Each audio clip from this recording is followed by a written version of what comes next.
Welcome to Learn with Marlyn. These are Konkani Class 1 study videos explained in English.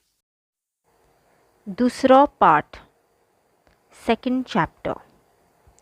चल, पवन चल, रतन चल. In the previous chapter, we looked at the word चल and it holds the same meaning here too, to go. Pavan is a name and so is Ratan. So you can translate this to Pavan go, Ratan go. Now let's look at the word chal in a little bit more detail.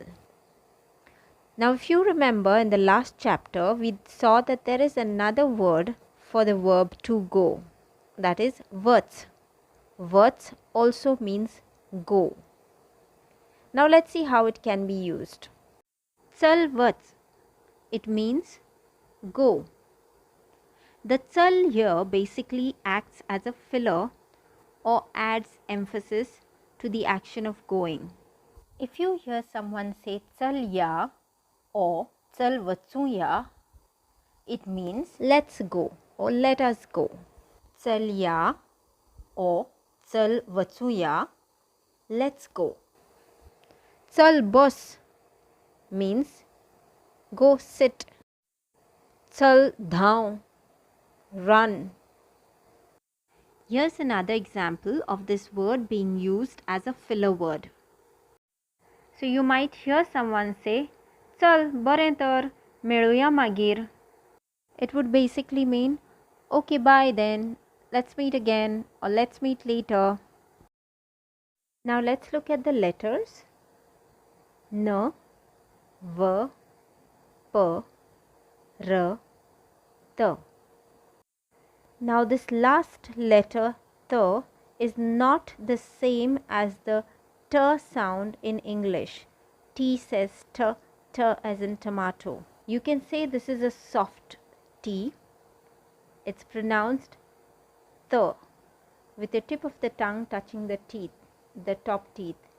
T. And now is the trivia time. Try to answer without referring to the chapter. Here we go.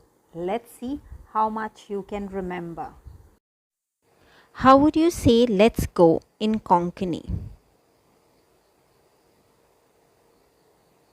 Chal ya, chal vatsu ya. How do you say go in Konkani?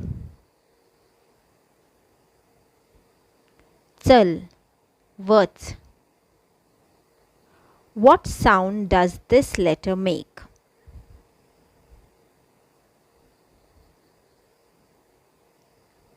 T. Read the following letters aloud. N, V, P, R, T. So that ends this video. Do let me know if it was helpful or if there's anything else that you needed in the explanation. Thank you.